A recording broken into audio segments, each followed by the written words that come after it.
This is the Feral Folklorist, and I'm your host, Papa G, and we have reached the final episode of Season 1, Episode 13. However, there will be a bonus episode this year, Christmas Conjure, on December the 15th. And the book, The Feral Folklorist, Hauntings, Hexes, and the Cursed South, has just hit Amazon for sale, covering all 13 stories that we covered in this first season. So now, the story.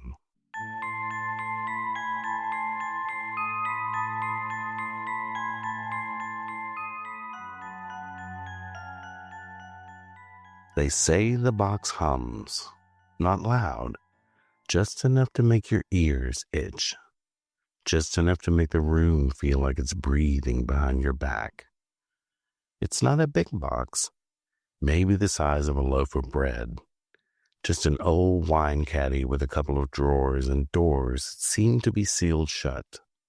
You wouldn't look twice at it at a thrift store, except maybe to wonder why it smells like jasmine and mildew at the same time, or why the air around it feels wrong. The story goes like this. Someone buys the box online, maybe as a joke, maybe because they don't believe in haunted objects. It arrives sealed with wax and warnings. They break the seal, open it, touch what's inside, and then the lights flicker. Shadows get longer. Glass breaks in empty rooms, and they start to dream in languages they don't speak. They wake up with bruises, and they hear weeping where no one is weeping. And worse, something follows them when they move. It gets called the Dybbuk Box, one of the internet's favorite cursed objects, a haunted heirloom that supposedly holds malicious spirit from Jewish folklore, a Dybbuk locked inside. And in the early 2000s, that story blew up. eBay listings, ghost hunting shows, a horror movie. Even celebrities claimed they touched it and things went sideways. But here's the thing. The story behind the box? Mostly made up. The seller admitted it. The backstory about Holocaust survivors, ritual objects, and exorcisms?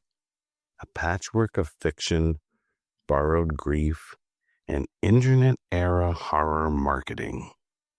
And still, the box works. Because sometimes the thing that haunts isn't the object. It's the belief. It's the story. It's the trauma that won't rest where it's put. I'm Papa G, and today we're talking about the Dybbuk. Not just the spirit that won't let go, but the culture that shaped it. From Talmudic fragments in Yiddish theater to modern cursed object lore, this story has always been about more than possession. It's about grief, exile, what happens when memory gets trapped between worlds, and why some boxes should never be opened, especially the ones we make for ourselves.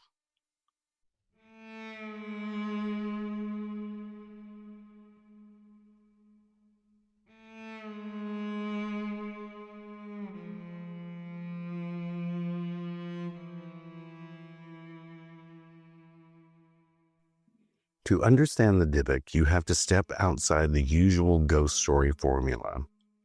This isn't a spirit that rattles chains in your attic. It's not a demon twisting heads around backwards. A Dybbuk doesn't haunt places. It clings to people, to their speech, their movements, their suffering, and often to their secrets. The word comes from the Hebrew root dybbuk, meaning to cling or to attach. That's the core of it, a displaced soul attaching itself to the living, not out of a mindless evil, but because something in its story is unfinished. Injustice, betrayal, sudden death.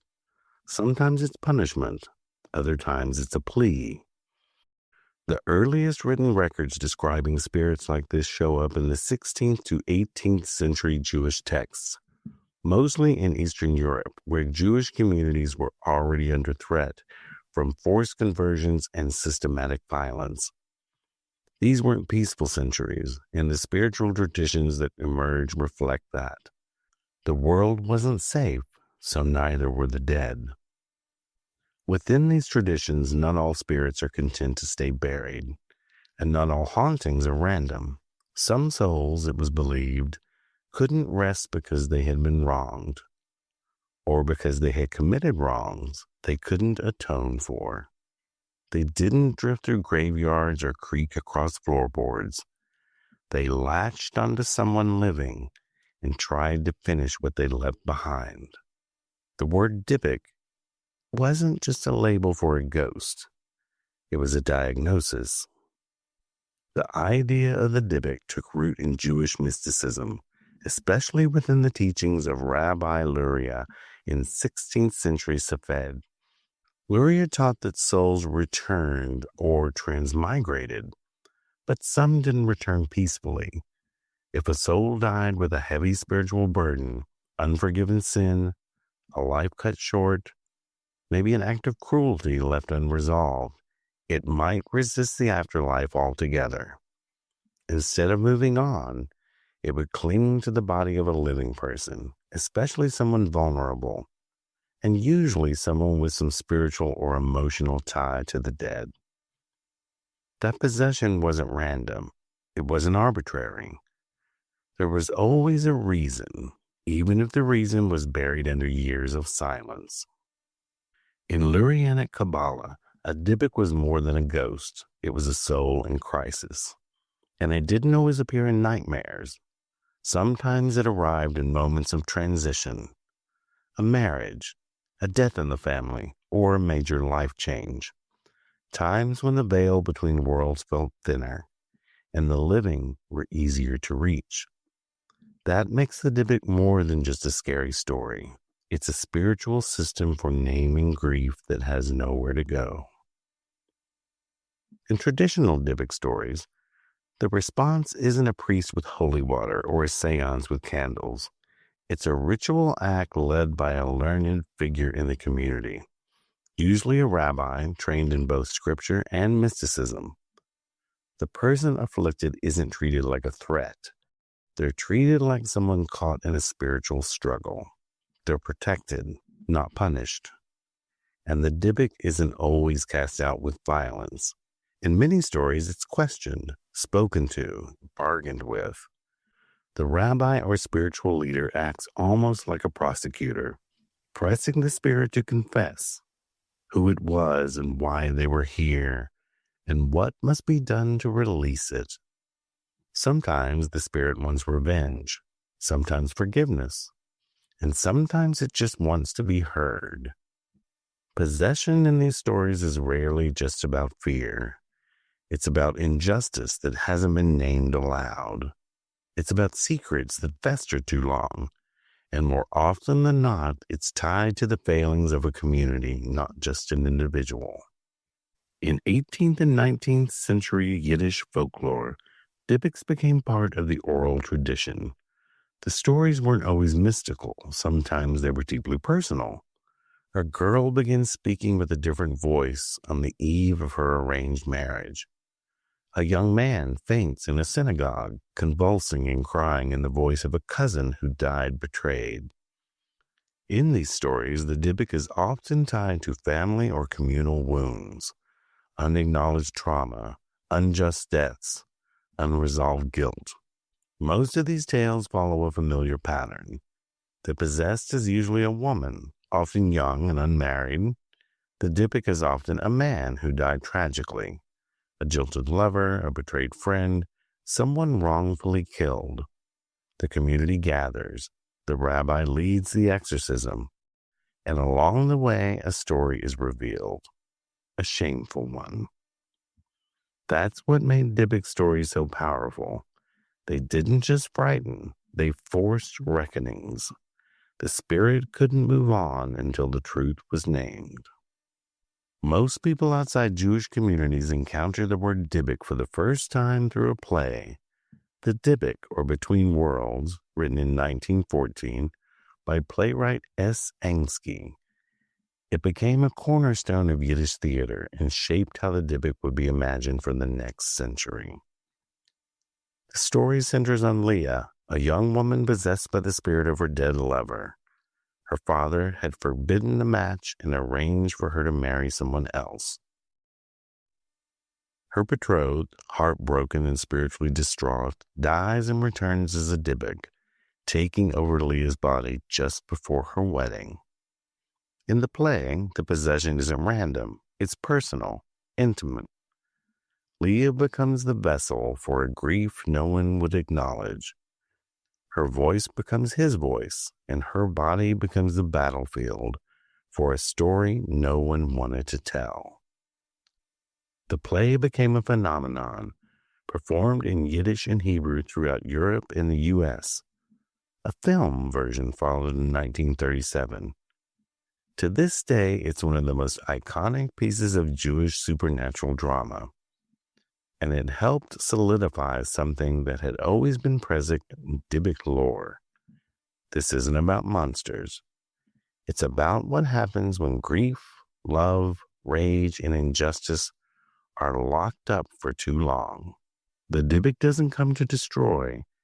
It comes to force a reckoning. Now we jump ahead almost a century to a wine box on eBay. In 2003, a man named Kevin Manis listed a small wooden cabinet for sale. In the listing, he described it as a Dybbuk box, supposedly owned by a Holocaust survivor who had used it to trap a malicious spirit.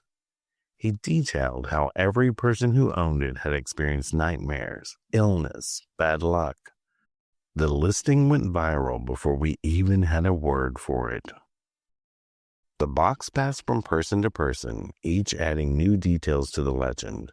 Eventually, it was featured on ghost hunting shows and books, and even inspired the 2012 horror movie, The Possession. Zach Bagans of Ghost Adventures fame acquired the box for his haunted object museum in Las Vegas. Post Malone reportedly touched it and got cursed. But here's the twist. Manis eventually admitted it was a fabrication, a horror experiment, a creative writing exercise that got out of hand. But the story didn't die. If anything, it got stronger. People still report effects after interacting with the box. Anxious dreams, power outages, strange smells, and sudden illnesses. The box has become a kind of modern golem, animated not by scripture, but by collective attention. The more people believe in it, the more it seems to work. But this isn't a Dybbuk in the folkloric sense, not in the mystic sense either. There's no ritual, no ancestral wound, no injustice being spoken aloud. This is something else entirely. A haunted object with a haunted narrative. A story people keep feeding long after the punchline was revealed. So, is the box real? No, and yes. Not in the way it claims, but in the way people need it to be. Because sometimes a lie told through enough conviction becomes a container for real emotion. And emotion, especially fear, grief, guilt, it's what makes magic move. That's what makes the Dybbuk more dangerous than a demon. It doesn't need to exist to cling on. It just needs a crack to get through.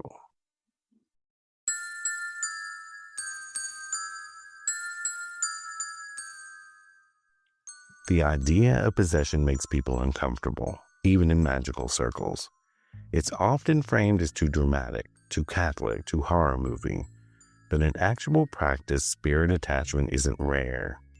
It just shows up in different clothes depending on where you're standing. What's called a Dybbuk in Jewish folklore might be called a hungry ghost in Taoist practice, a wandering soul in hoodoo, an unquiet ancestor in ancestral veneration systems. In some cases, it's not even seen as an outside force. It's internalized grief or illness or trauma. But the symptoms look similar. Energy that won't settle, thoughts that don't feel like your own, restlessness and exhaustion, a sensation that something is pushing through that isn't you. The Dybbuk then gives us the framework, not just for how spirits can cling, but for how people carry things they never consented to. So in magical logic, the key distinction here is attachment versus possession. An attachment is a tether, something hanging on or draining energy, altering your mood or skewing your perception. Possession is rarer. It's when the spirit doesn't just influence, you get replaced. For a minute, for a night, for a whole season of your life. Most people never get fully possessed, but many get touched. And in folk magic, there are ways to name it and to fix it.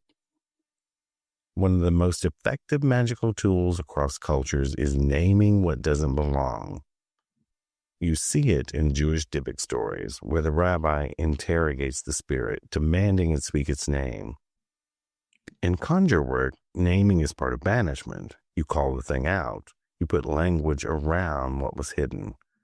Because in most traditions, the unknown holds power, but the known can be worked with. If someone tells me they feel cursed or like they're carrying someone else's weight, the first thing I ask isn't, are you possessed? It's, who does this belong to? That question, asked sincerely out loud in ritual space, has power. It separates what's yours from what isn't, and sometimes that's all it takes to break the hold. But sometimes it takes more. Spiritual attachment doesn't always come from haunted places or cursed objects. It can come from grief, from trauma, from places of intense emotional bleed. A funeral where something wasn't properly laid to rest. A house that saw too much pain in the past. Maybe an heirloom passed down with more memory attached to it than it needs to be. The Dybbuk, as folklore, is specific to Jewish mysticism, but the underlying behavior is recognizable anywhere. These spirits aren't malevolent in the Hollywood sense. They're unresolved. That makes them unstable. You don't want to bargain with them. You want to help them move on, or if that fails, cut the tie. In Jewish tradition, protective ritual starts at the door, mezuzahs on door frames, psalms recited at night, amulets and inscriptions to protect the body, the home, and the soul. In folk magic, you'll find similar patterns, protective boundaries drawn with salt, brick dust, or herbs, charms tied around the neck or tucked into shoes, or prayers whispered before bed. Not because magic is fragile, but because the world isn't clean without them. And people who deal with spirit regularly know that the spiritual hygiene is part of staying well. If you've worked in any capacity as a root worker, a medium, or a ritualist, you've likely walked away from a job feeling off or weighted, maybe irritable, suddenly sick. That's not random, that's contact. And the way you deal with that contact looks a lot like how people in Dybbuk stories handle possession.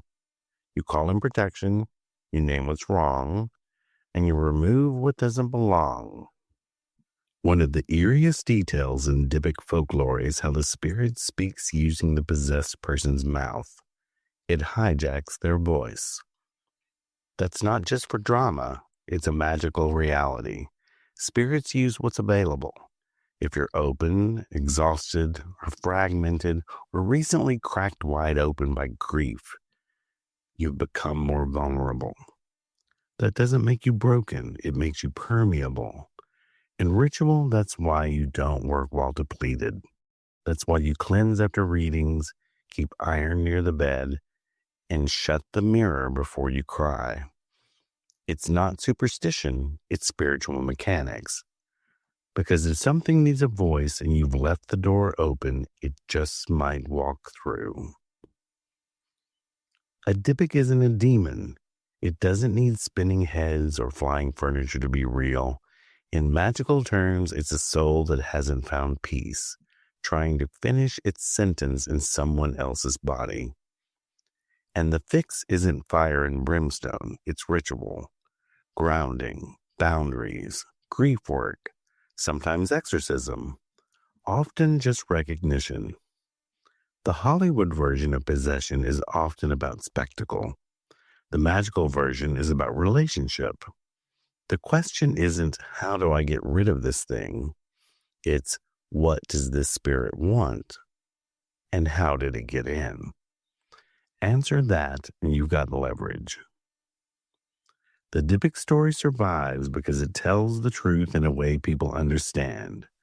You don't have to believe in spirits to know what it feels like to carry something that doesn't belong to you, to speak words you didn't mean, or to feel rage or grief that isn't yours but lives in your body anyway. In that way, the Dybbuk is both magical and metaphorical. It's the name we give to generational trauma, to survivor's guilt, to family secrets that get passed down like bad heirlooms. It's what happens when exile doesn't end at the border, and grief doesn't end with burial. And that's what makes it powerful, because if we can name it, we can work it. And if we can work it, we can let it go.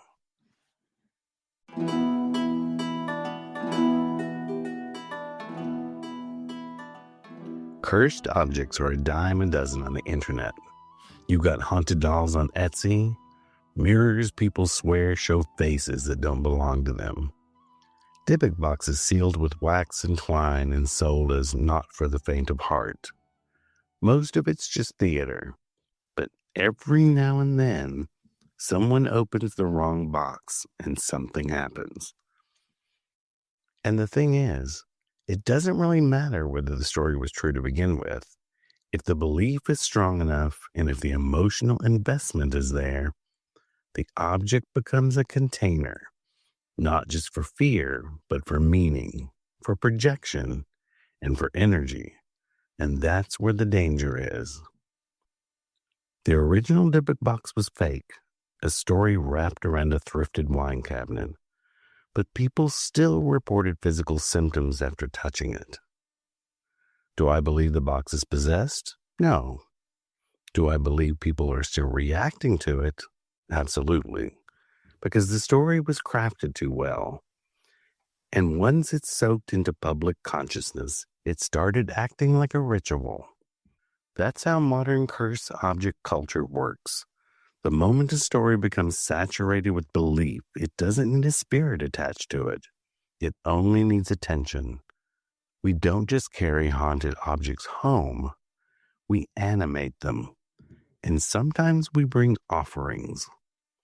There's a rise in people buying these boxes and opening them on camera, treating the process like unboxing content.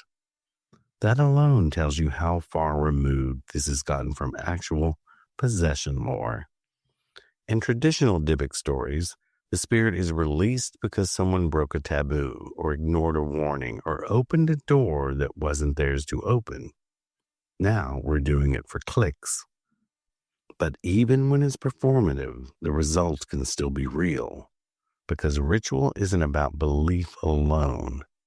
It's about pattern recognition. Whether you're lighting a candle in silence or tearing into that wax-sealed wood while narrating for TikTok, you're engaged in a ritual framework. And if your emotions are heightened, and if your audience is watching, that framework gets charged. More than once, people have said, especially by new practitioners, where they brought something home secondhand and started having dreams they couldn't explain, or something started smelling unfamiliar to them, like perfume in the house, or they started feeling watched. It's not always a ghost. Sometimes it's just spiritual saturation. Objects can act like batteries, especially ones that were around sickness or grief or violence or very strong emotions that were negative. And if no one cleansed it, physically or spiritually, it still holds that memory. So that's not really superstition. It's just a pattern. A woman once told a story that went like this. She had bought a small wooden box from a flea market. No horror story attached. She just liked the look of it. And a few nights after bringing it home, her cat refused to enter the room where the box was kept. She started waking up around 3:33 every night, and she heard knocking 3 times on the wall behind her headboard. The box was empty. It was clean, but it felt wrong. So she didn't ask how to break a curse. She asked how to return what might have followed her home. And that right there tells you she knew what she was dealing with. So she did a simple uncrossing wash by mixing salt and camphor and by praying. So this was a releasing ritual, no drama, no firelight, just intention and clarity and boundary. And then the activity stopped. It wasn't because she banished a demon, but because she cleared the residue and closed the door. And that's what most cursed objects encountered really need. Not your fear or a spectacle made out of them. They just need the mess cleaned up. But not everyone wants the mess cleaned. There's a cultural appetite right now for haunted things, haunted houses and haunted people, haunted heirlooms you can hold in your hands. And I think that's telling, because we live in a time saturated with trauma that hasn't been resolved. And the Dybbuk Box is part of that. It's not dangerous because it holds a spirit. It's dangerous because it invites people to play with the mechanics of belief without understanding what they're holding. It's a container for fear and grief and projection. And that combination does move things. So that's why we don't recommend poking at cursed objects just to see what happens. Not because the ghost is going to leap out, but because you might become the thing it clings to next.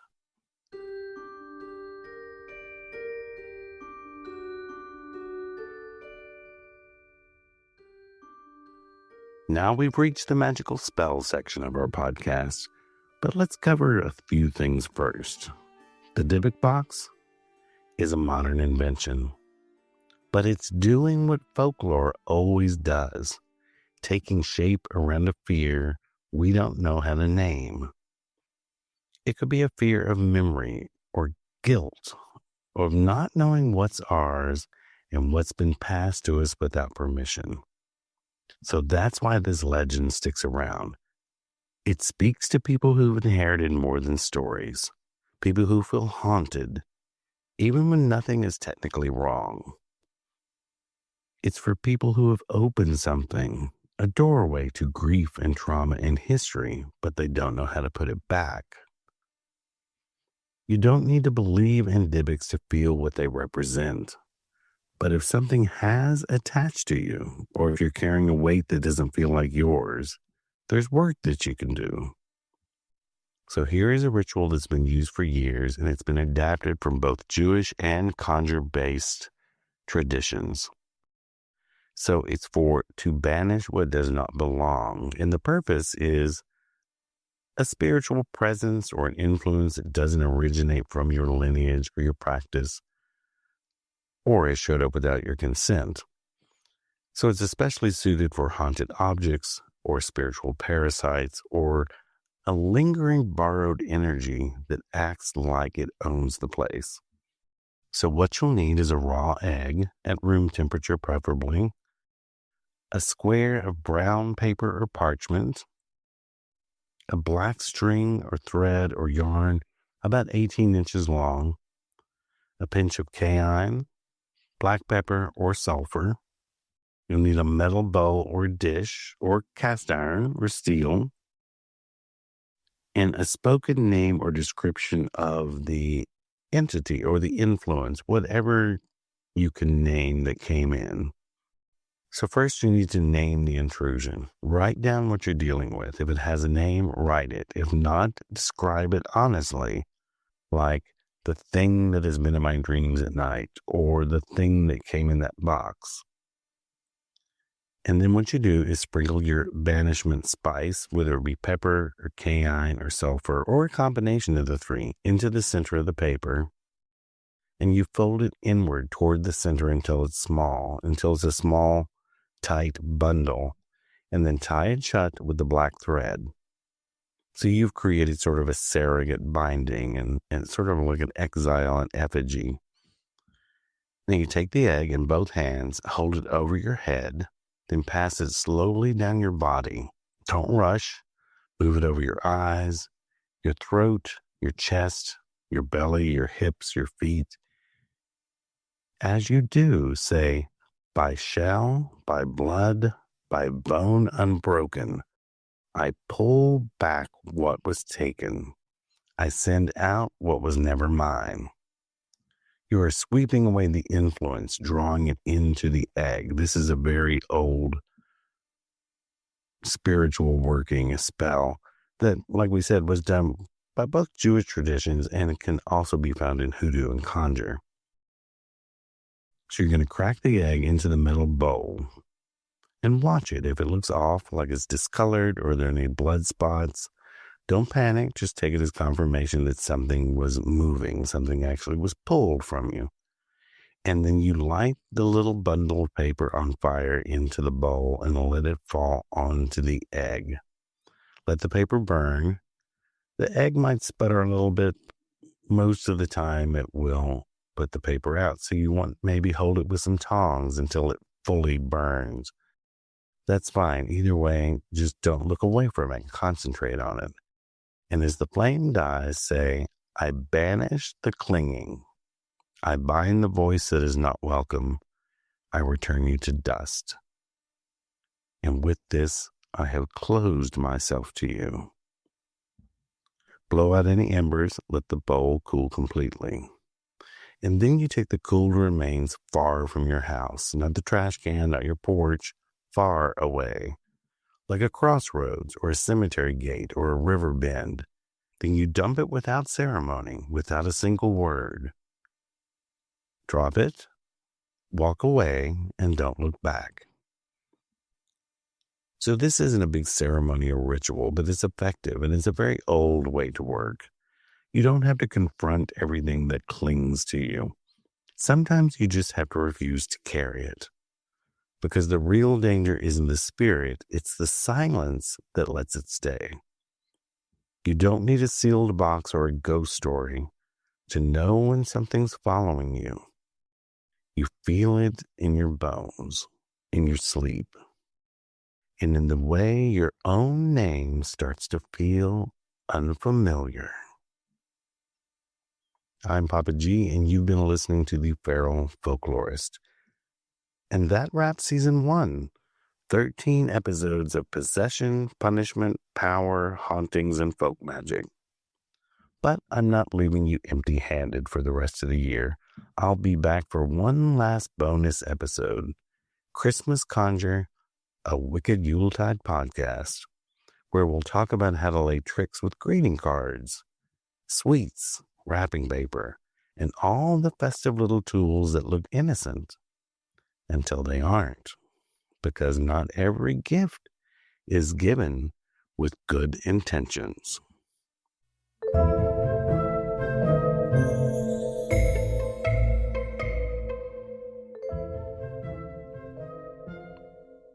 If you'd like to hear the After the Show episode where I go deeper into the folklore, spill a little extra dirt, and sometimes rant just a bit, consider becoming a patron over on my Patreon at patreon.com/PapaG.